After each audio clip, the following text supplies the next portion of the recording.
बिस्मिल्लाहिर्रहमानिर्रहीम अस्सलाम वालेकुम डियर स्टूडेंट्स। आज के हमारे इस लेक्चर में हमने एक्सरसाइज 7.1 फर्स्ट ईयर मैथमेटिक्स का हमारे पास mathematical induction and binomial theorem वाले चैप्टर में से क्वेश्चन नंबर 7 आया। काफी इंटरेस्टिंग और मजेदार क्वेश्चन है। इसको आसान अल्फाज में सीखेंगे, समझेंगे और सॉल्व करेंगे। हमारे पास क्वेश्चन कुछ इस फॉर्म में दिया गया है। अब तक हम 6 क्वेश्चन कर चुके हैं, तो हमें इस बात की प्रैक्टिस हो चुकी है कि इन क्वेश्चन में हमने क्या करना है। ये हमारे पास पॉजिटिव इंटीजर्स हैं, इनको ऐड करने के लिए हमारे पास एक फार्मूला दिया गया है। अब हम ये फार्मूला इनके ऊपर देखेंगे कि क्या इसकी वैल्यू इस फार्मूले डाल के ये वैल्यू आती है कि नहीं आती। अब अगर हम हर एक में पुट करते जाएंगे तो एक काफ़ी लेंथी प्रोसेस हो जाएगा, जिसे हम नहीं कर सकते। अब जब हम ये प्रोसेस नहीं कर सकते तो हमें क्या करना चाहिए। यहाँ पर बात आती है मैथमेटिकल इंडक्शन प्रिंसिपल की।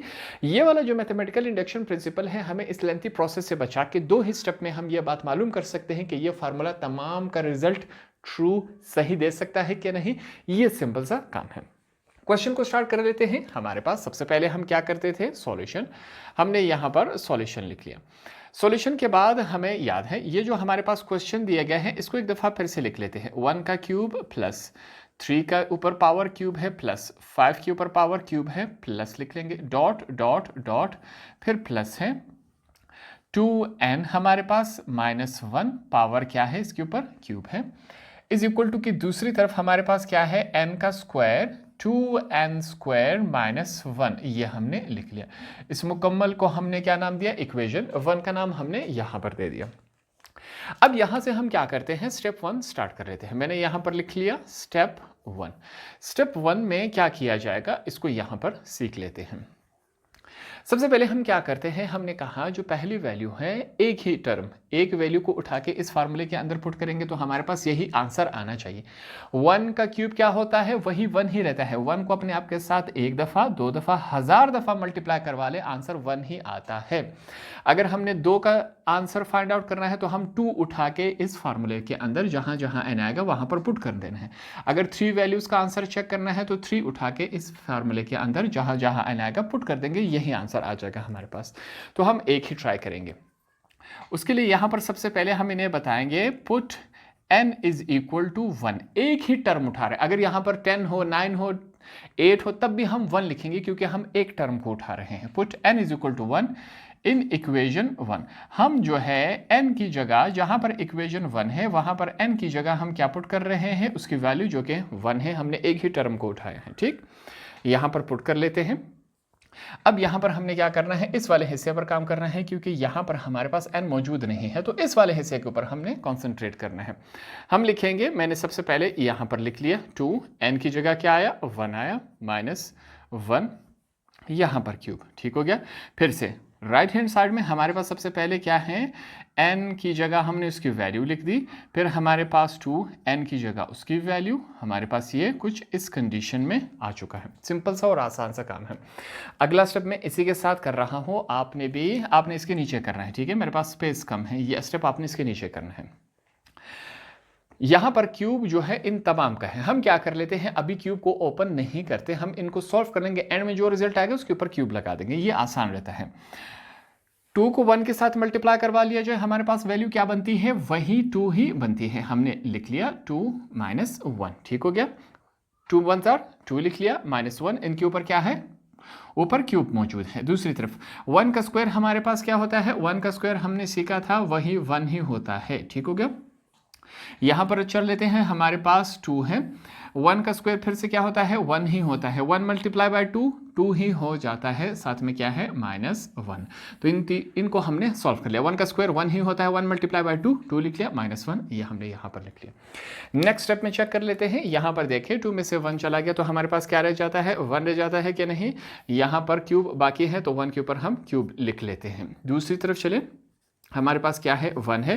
2 में से 1 कैंसिल हो गया, हमारे पास क्या रह जाता है, 1 रह जाता है कि नहीं, बिल्कुल इसी तरह है। अब देखिए हमारे पास 1 का क्यूब क्या होता है, हमने कहा 1 को अगर आपने आपके साथ 1000 टाइम्स भी मल्टीप्लाई करवा लिया जाए तो आंसर क्या आता है, वही 1 ही आता है। तो यहां पर हम क्या लिख लेते हैं, 1 हमने लिख लिया, is equal to 1 multiply by 1 हमारे पास क्या आता है, 1 आता है। तो ये बिल्कुल ट्रू हुआ, हमने एक फिगर उठा के इस फार्मूले में पुट किया, वही आंसर आया कि नहीं, ये हमारे पास 1 है। अगर हम 2 उठाएंगे यहाँ पर 2 पुट करेंगे तो हमारे पास इन दोनों को ऐड करने वाला आंसर आएगा। 3 3 जार 9 और 1 10, हमारे पास 10 आंसर आएगा। आप रफ वर्क में ट्राई कर ले। ये हमारे पास एक सिंपल सा पार्ट था, हमने इसमें किया। तो यहाँ पर अब हम चंद बातें इसके साथ लिखेंगे। हम लिखेंगे इट इज ट्रू, ये बिल्कुल सही काम कर रहा है। ट्रू फॉर किसके लिए? जब हम n की जगह पहली वैल्यू पुट कर दें। ये बात हमने लिख ली। साथ में इसी के साथ अब ये नेक्स्ट है, आपने इसी के नीचे लिख लेना है। इसी के साथ हमने नेक्स्ट क्या लिख लेना है? हम लिखेंगे सो स्टेप 1। यहाँ पर स्टेप 1 को हमने सेटिस्फाइड किया क्या नहीं किया? इसको सॉल्व किया, बिल्कुल हमारे पास वही आंसर है। तो स्टेप 1 यहाँ पर सेटिस्फाइड हो गया। ये हमने यहाँ तक किया। अब अगला जो स्टेप है हमारे पास, यहाँ पर हम क्या करेंगे? स्टेप 2 लिखेंगे। हमने यहाँ पर लिखा स्टेप 2। स्टेप 2 में क्या किया जाएगा? यहाँ पर चेक करें। हमने कहा अगर ये वाली वैल्यू हमने 1 के ऊपर ट्राई किया, हमारे पास सही आंसर है। अब अगर हम इस फार्मूले की जगह n की जगह k पुट कर दें और अगर k की भी वैल्यू सेम एग्जैक्टली आए, तो इसका मतलब ये होगा कि ये फार्मूला तमाम के तमाम पॉजिटिव इंटीजर्स के ऊपर बिल्कुल ट्रू आंसर हमारे पास देगा। ये इसका मकसद होगा। ठीक, तो स्टेप 2 में हम यही करेंगे। सबसे पहले हम क्या लिखेंगे? Put n is equal to k in equation 1। जो इक्वेशन 1 है इसमें जहां जहां हमारे पास आएगा n, उसकी जगह हम क्या पुट कर देंगे? k पुट कर देंगे। ठीक हो गया? तो हम पुट कर लेते हैं, देखते हैं क्या फॉर्म बनता है। इक्वेशन 1 ये रहा हमारे पास।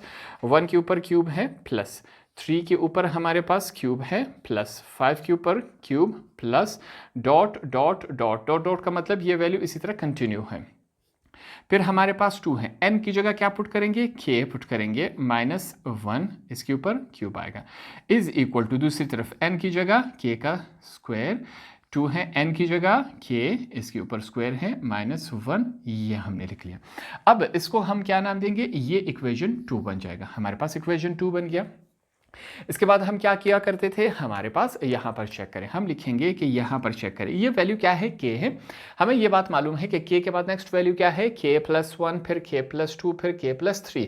k से पीछे कौन सी वैल्यू है? k - 1, k - 2, k - 3। तो ये इस तरह चलता जाता है प्रोसेस। ये हमने पिछले चैप्टर्स में सीख लिया था। अब हम क्या करेंगे? k के बाद नेक्स्ट वैल्यू क्या है? k + 1। k + 1 को लेफ्ट हैंड साइड और राइट हैंड साइड दोनों तरफ हम ऐड करवाएंगे। अगर k + 1 ऐड करवाने के बाद भी हमारे पास ये वाला हिस्सा इस फार्मूले के बराबर आया, तो इसका मतलब ये है कि ये जो फार्मूला है तमाम पॉजिटिव इंटीजर्स के ऊपर बिल्कुल ठीक आंसर हमें देगा, ट्रू रहेगा। ठीक, हम ये करना चाह रहे हैं असल में।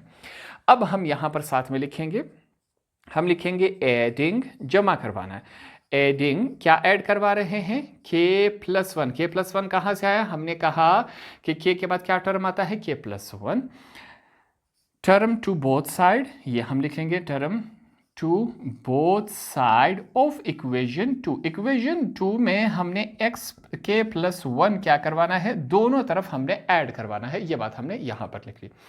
अब इसको ऐड करवा लेते हैं। आसान सा तरीका है, इसको कैसे ऐड करवाया जाएगा यहां पर सीखें।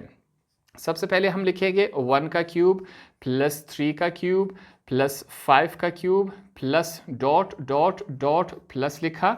यहाँ पर हमारे पास क्या है? 2k - 1, इसके ऊपर क्यूब है। इसको कैसे ऐड करवा लिया जाएगा? प्लस लिखेंगे। k की जगह हम k + 1 लिखेंगे, मगर इसके आसपास जो भी वैल्यूज होंगी वो इसी के साथ लिखी जाएगी। ये इसका पैटर्न है, प्रोसेस है। जैसे कि हम लिखेंगे 2 लिखेंगे, k की जगह हम क्या लिखेंगे? k + 1 लिखा जाएगा। ये बात हमने यहाँ पर बताई थी, हमने लिखा। अब आगे इसके साथ क्या है? -1 है, हमने -1 लिखा। एज अ होल क्या है? क्यूब है, ये हमने लगाना है इज इक्वल टू। दूसरी तरफ चलते हैं, हमारे पास क्या है?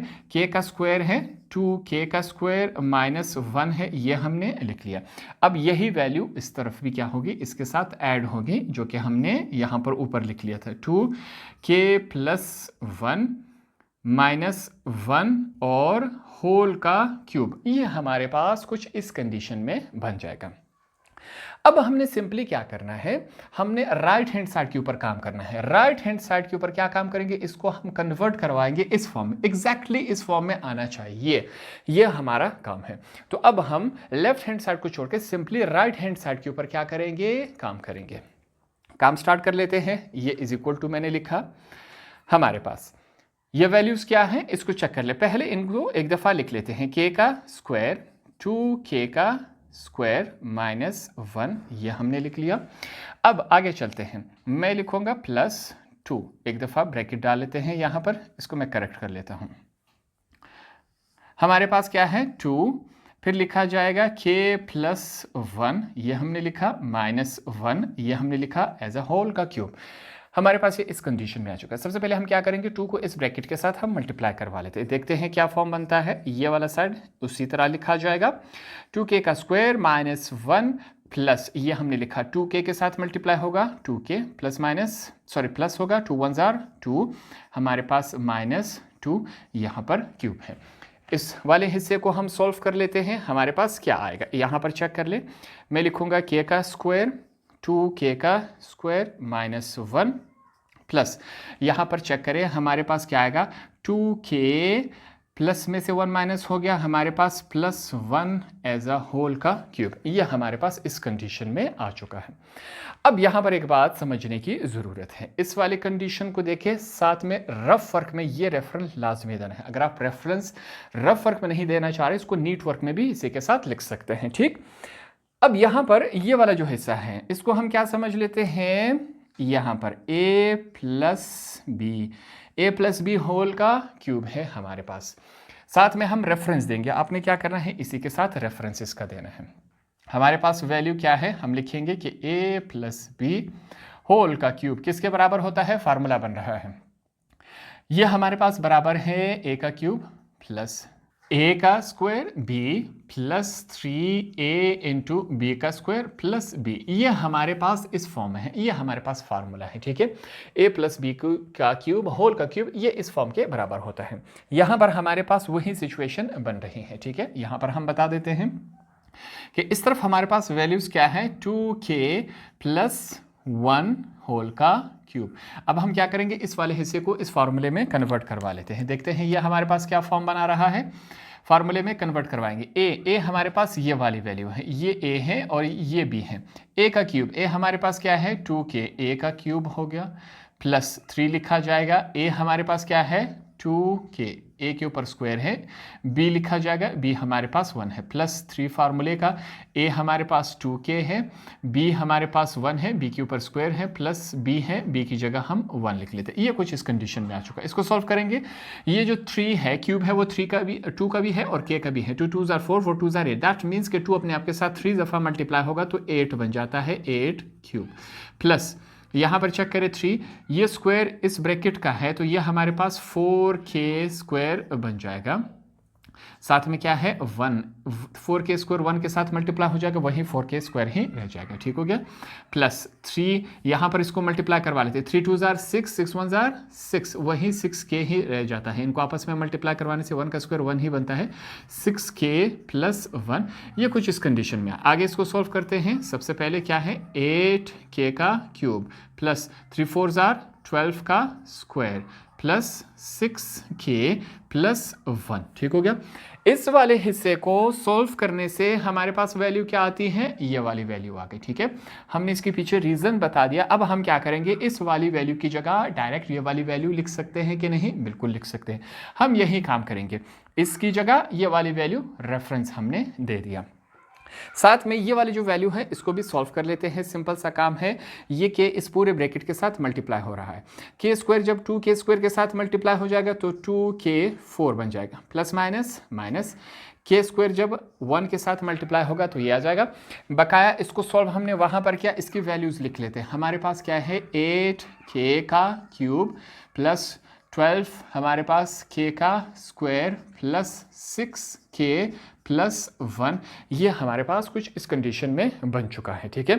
अगले स्टेप में एक सिंपल सा स्टेप है, इसको यहाँ पर सॉल्व कर लेते हैं। कुछ एडिशन सब्ट्रैक्शन हो रही है, रीअरेंजिंग थोड़ा सा कर लेते हैं। यहाँ पर इसको कर लेते हैं। हमारे पास क्या फॉर्म बन रहा है, रीअरेंजिंग भी साथ में करेंगे, 2k का 4, इसके बाद k की पावर 3 लिख लेते हैं, 8k का क्यूब, ये भी स्क्वायर है, ये भी स्क्वायर है। 12k स्क्वायर में से एक k स्क्वायर निकल गया तो हमारे पास क्या रह जाएगा 11k का स्क्वायर, फिर प्लस 6k और प्लस 1, ये हमारे पास रिमेनिंग रह गया, ठीक है।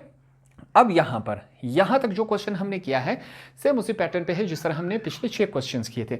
यहां पे स्लाइड सा एक और स्टेप हम ऐड कर देंगे क्योंकि क्वेश्चन हमारे पास किसी और पैटर्न में चला गया है। ठीक, इससे पहले क्या हुआ करता था, हम इसको आसानी से इस फॉर्म में कन्वर्ट करवा लेते थे, छोटा से छोटा करते जाएंगे। यहां पर हमारे पास क्वेश्चन और बड़ा हो गया।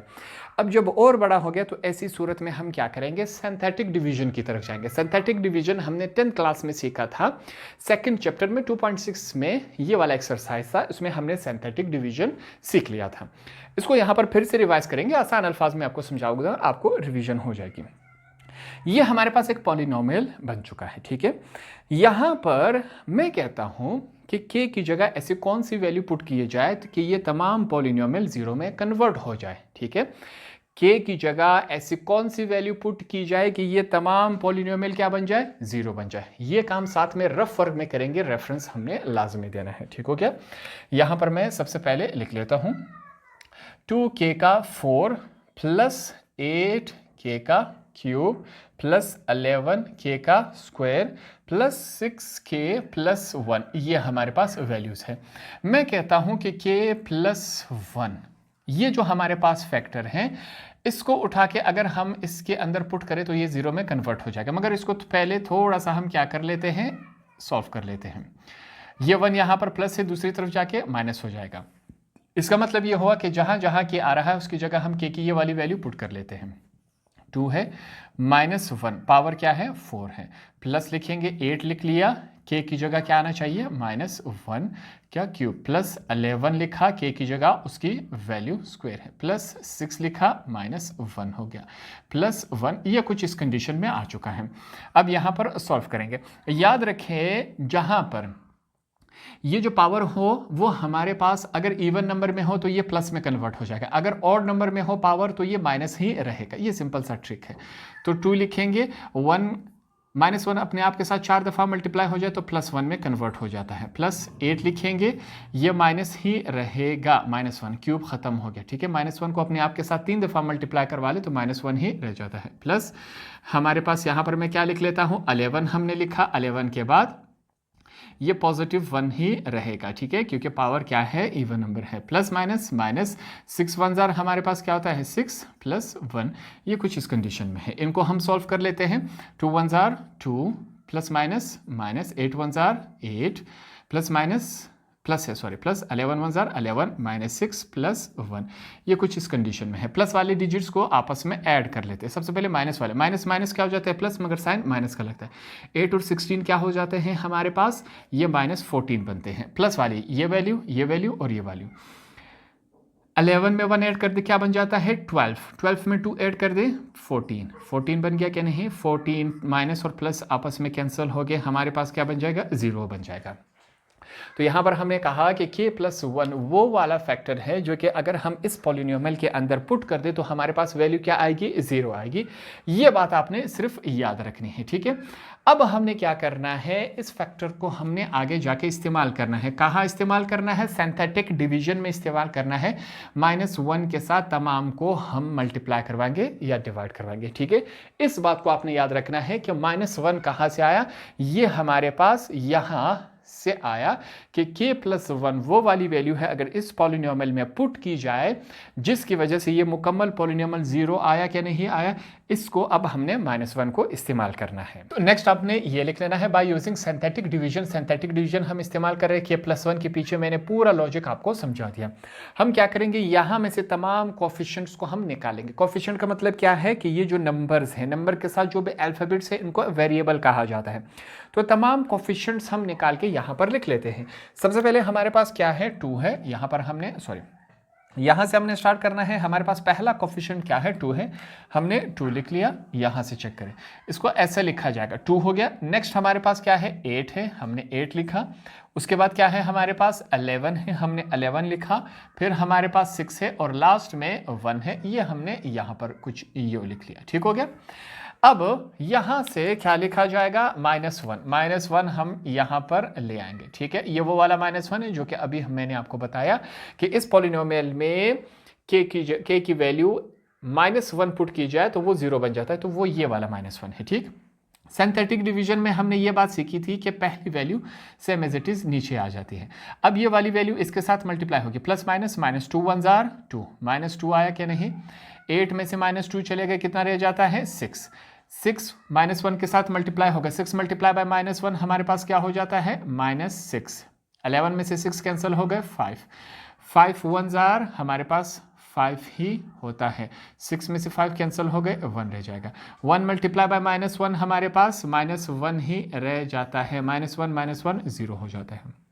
आगे चलते हैं फिर से। अब हमने क्या करना है, इन फिगर को 3 में कन्वर्ट करवाना है। यहाँ पर हमारे पास 4 है, 3 में क्यों कन्वर्ट करवाना है, 3 ही हमने बकाया रहने देने हैं, इसको मैं अभी बताता हूँ। फिर से हम क्या करेंगे, वही -1 इसके ऊपर हमने फिर k+1 वाला जो फैक्टर है एक दफ़ा हमने अप्लाई किया, अब फिर से अप्लाई कर रहे हैं, ठीक है। k+1 को फिर हमने k = -1 में चेंज किया। अब हमने कहा जो पहला फिगर होगा वो सेम एज इट इज नीचे आ जाएगा, प्लस माइनस, -2 वन जार -2, 6 में से -2 चले गए 4, 4 मल्टीप्लाई बाय -1 -4, यहाँ पर क्या रह गया 1 रह गया, 1 मल्टीप्लाई बाय -1 हमारे पास -1 ही होता है, ये हमारे पास 0 रह गया। अब जो हमारे पास वैल्यू है वो 3 रह गई। हमें कैसे मालूम होगा कि हमने यहाँ पर आके स्टॉप करना है। अगर हमारे पास वैल्यूज 3 रह जाए तो यहाँ पर आके हमने स्टॉप कर देना है। क्यों? क्योंकि हमने फैक्टराइजेशन वाले उस टॉपिक में हमने 10th क्लास में सीखा था कि यहाँ पर हमने 3 ही रहने देनी है, क्योंकि हमने फैक्टराइजेशन के मुताबिक इसके साथ वैल्यूज लिखनी है, वेरिएबल्स। यहाँ पर तो k इस्तेमाल हो रहा है, k का स्क्वायर फिर सिंपल k फिर बिना k का स्क्वायर फिर सिंपल k बिना k। ये फैक्टराइजेशन वाले प्रोसेस में इसी तरह था कि नहीं, तो यहाँ पर इस वजह से हमने 3 वैल्यूज रख के छोड़ देने हैं। अब ये जो है हमारे पास ये क्या है, रिमाइंडर है, बकाया जात है, ठीक है। इसको कैसे लिखा जाएगा, 2k का स्क्वायर 4k 1 बिना k के लिखा जाएगा, ठीक हो गया। अब आगे इसके साथ हम क्या लिखेंगे, हम क्या कर रहे हैं, इस वाले हिस्से का जो राइट हैंड साइड है वो सॉल्व कर रहे हैं। इस पॉलिनोमियल का हमने सिंथेटिक डिवीजन लिया तो हमारे पास ये आंसर है। अब क्या किया जाएगा, यहां पर चेक करें मैं क्या लिख रहा हूं, मैं लिख रहा हूं k+1, k+1 कहां से आया, हमने कहा कि यहां पर हमने k+1 इस्तेमाल किया, इस वजह से कितनी दफ़ा इस्तेमाल किया, एक दफ़ा, 2 दफ़ा इस्तेमाल किया कि नहीं, तो इस वजह से हमने k+1 2 दफ़ा लिख लिया। ये बात आपको समझ आ गई। ये -1 कहाँ से आता है, इसके पीछे जो हमने k+1 वाली इस पूरे पॉलिनोमियल में इसकी वैल्यू पुट कर दी जो 0 आ गया था, तो उस फैक्टर को k+1 फैक्टर को हमने 2 दफ़ा इस्तेमाल किया, इसी वजह से ये हमने लिखा। इसी के साथ हमारे पास क्या वैल्यूज़ हैं, ये वाली वैल्यूज़ है, इसको लिख लेते हैं। हम कैसे लिखेंगे, 2k का स्क्वायर प्लस 4k प्लस 1, ठीक हो गया। k का स्क्वायर सिंपल के बिना k, ये हमने 10th क्लास के 2.6 चैप्टर में सीख लिया था कि इसको रिमाइंडर को इस फॉर्म में लिखा जाता है। अगर x होता तो 2x का स्क्वायर सिंपल x बिना x के, ये इसका पैटर्न था जो कि हमने यहाँ पर सीख लिया। नेक्स्ट अब में चेक करें हम क्या करेंगे, यहाँ पर फिर से मैं यहाँ पर लिखता हूँ।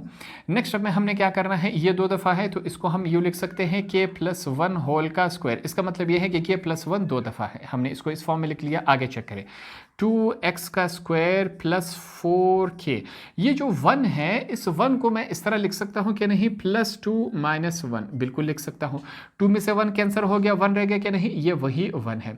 मैथमेटिक्स में हम ऐसी वैल्यू ऐड कर सकते हैं जिसका क्वेश्चन पे कोई असर नहीं पड़ रहा। ये 2 - 1 ही 1 होता है, ऊपर भी 1 है। हमने ऐसा क्यों किया, ताकि हमारा जो क्वेश्चन है वो आगे बढ़ सके। हम कोशिश ये कर रहे हैं कि राइट हैंड साइड इस फार्मूले में कन्वर्ट हो जाए, इस वजह से ये तमाम काम हम कर रहे हैं, ठीक हो गया। अब यहाँ पर आगे चेक करते हैं हमने नेक्स्ट क्या करना है। ये जो 3 वैल्यूज़ है इनमें हमारे पास कॉमन आ सकता है, ठीक है, ये लाइन आपके समझाने के लिए है। इनमें चेक करें हमारे पास कॉमन आ सकता है कि नहीं, 2 इन तमाम में मौजूद है किसी ना किसी शक्ल में। साथ में हम रेफरेंस दे देंगे कि भाईजान अब हम क्या ले रहे हैं, टेकिंग कॉमन, तो हम यहाँ पर कॉमन लिख लेते हैं। कॉमन लेंगे, जहाँ पर मैंने निशान लगाया उसमें हमने कॉमन लेना है, k+1 होल का स्क्वायर। यहाँ पर चेक करें 2 कॉमन है, 2 बाहर आ गया, k का स्क्वायर प्लस 2 2 जार 4, साथ में k है, प्लस 2 बाहर आ गया, पीछे कुछ नहीं है तो हम 1 लिख लेते हैं, साथ में क्या है -1। ये कुछ हमने इस कंडीशन में लिख लिया। ये बातें समझ आ गई। सिंपली इसमें से हमने 2 को कॉमन ले लिया, रिमेनिंग हमारे पास ये बच जाता है। अब नेक्स्ट आपने क्या करना है, नेक्स्ट आपने एक बात याद रखनी है। इस वाले हिस्से को फिर से मैं रफ वर्क में सॉल्व करूंगा कि हमारे पास कुछ ये बन जाए। हमारे पास अगर ए प्लस बी हो जाए, हमने ये रफ वर्क है, अपने साथ में रेफरेंस देना है। ए प्लस बी अगर होल का स्क्वायर आ जाए, किसके बराबर हुआ करता था? ये हमारे पास ए का square plus 2ab plus B square के बराबर हुआ करता था, ये बात हमें मालूम है। अब अगर हम क्या करें, इस बात के, इस चीज़ के ऊपर हम काम कर रहे हैं, ठीक है। यहाँ पर अगर हम ए को क्या ले ले, के प्लस 1 होल का स्क्वायर, ठीक है, ये हमने अपने आप से लिया। अब इसको चेक करें, हम इसको इस फार्मूले में कन्वर्ट करवाना चाह रहे हैं। ए यहाँ पर क्या है, ये हमारे पास ए है, ये बी है, ठीक हो गया। ए का स्क्वायर, ए हमारे पास क्या है, के का स्क्वायर प्लस 2 फार्मूले का लिखा, ए हमारे पास क्या है, हमने के लिख लिया। बी हमारे पास क्या है, 1 है, हमने 1 लिख लिया, प्लस 1 बी का स्क्वायर ये हमने लिख लिया। इसको सॉल्व करते हैं, के का स्क्वायर प्लस 2 के जार 2 के मल्टीप्लाई बाय 1, वही 2k ही आता है, प्लस 1 का स्क्वायर क्या होता है, 1 होता है। क्या ये ब्रैकेट और ये ब्रैकेट सेम है कि नहीं? बिल्कुल सेम है। ये कहाँ से आया? ये जब हमने यहाँ पर के प्लस 1 को यहाँ पर सॉल्व किया तो ये हमारे पास तब आया। ये बात आपको समझ आ रही है? ये वाली वैल्यू कहाँ से आई, इसको रिवर्स करेंगे तो ये हमारे पास यहाँ से आए, हमने इसको उठा के यहाँ पर सॉल्व किया तो ये कंडीशन बना। तो क्या अब हम इसकी जगह ये वाली वैल्यू लिख सकते हैं? बिल्कुल लिख सकते हैं। क्यों? क्योंकि इसको सॉल्व करने से हमारे पास ये आ जाता है। इस वजह से हम क्या कर सकते हैं, इस ब्रैकेट की जगह ये वाली वैल्यू लिखेंगे। यहाँ पर मैंने आपको रीज़न बता दिया, ठीक। अब क्या करने जा रहे हैं, हम लिखेंगे के प्लस 1 का स्क्वायर, यहाँ पर 2 लिखेंगे, इस पूरे ब्रैकेट की जगह हम ये लिखेंगे के प्लस 1 होल का स्क्वायर, यहाँ पर साथ में क्या रह गया, -1 रह गया। तो ये हमारे पास इस कंडीशन में कन्वर्ट हो चुका है। अब इन दोनों में डिफरेंस है कि नहीं? बिल्कुल डिफरेंस है। तो हम क्या करना चाह रहे थे, इस इक्वेशन को इस फार्मूले में कन्वर्ट करवाना चाह, अगर ये वाला हिस्सा इस फार्मूले में कन्वर्ट हो गया तो इसका मतलब क्या था कि ये फार्मूला तमाम पॉजिटिव इंटीजर्स के ऊपर ट्रू आ रहा था। अभी हम कन्वर्ट करवा लेते हैं। कैसे? ये जो निशान लगा रहा हूं ये इस वजह से लगा रहे हैं हम कि अगर इनकी जगह n पुट किया जाए तो ये हमारे पास यही फार्मूला बन जाता है। जैसे कि यहाँ पर n है, n के ऊपर स्क्वायर है, 2 लिख लिया, इसके ऊपर क्या लिखेंगे, इसकी जगह हम n लिख लेंगे, स्क्वायर है -1। क्या अब ये दोनों सेम आए कि नहीं आए? बिल्कुल आए। तो इसका मतलब ये हुआ, यहाँ पर हम साथ में लिखेंगे इट इज़ ट्रू, ये ट्रू है, सही जवाब दे रहा है। इट इज़ ट्रू फॉर, कब ट्रू है? जब हम n की जगह k प्लस 1 इस्तेमाल करें, या k प्लस 1 की जगह अगर हम n पुट कर दे तो ये हमारे पास बिल्कुल ट्रू जवाब दे रहा है। साथ में हम क्या लिखेंगे, so step 2 is true, step 2 is true. Step 2 यहाँ पर हमने साबित किया कि नहीं किया? बिल्कुल किया। लास्ट में हम लिख लेंगे हेंस प्रूव्ड, यहाँ पर हमने प्रूव्ड करवा लिया। क्या बात प्रूव करवा ली? कि ये जो हमारे पास प्रिंसिपल ऑफ मैथमेटिकल इंडक्शन है, ये हमारे पास इस तमाम पॉजिटिव इंटीजर्स के ऊपर बिल्कुल ट्रू आ रहा है। ये एक सिंपल सा और आसान सा क्वेश्चन था, बकाया पूरा प्रोसेस सेम उसी तरह था, सिर्फ ये वाला स्टेप इसमें से हमने इजाफी कर लिया। ये इस वजह से मैंने इजाफी किया। ये क्वेश्चन 2 मेथड से हो सकता है। अगर मैं दूसरा मेथड अप्लाई कर लेता तो फिर यहाँ पर स्टूडेंट्स कन्फ्यूज हो जाते, क्योंकि पहले 6 क्वेश्चन हमने इसी मेथड से किए थे, बीच में मेथड चेंज हो जाए तो स्टूडेंट्स कन्फ्यूज हो जाते हैं। इस वजह से उसी मेथड को मैंने लेके चला। इसमें ये एक इजाफी हमारे पास सिंपल सा और आसान सा काम है, सिंथेटिक डिवीजन की यहाँ पर फिर से हमारे पास रिवीजन हो गई। अब होप ये वाला क्वेश्चन भी आपको आसानी से समझ आ गया होगा।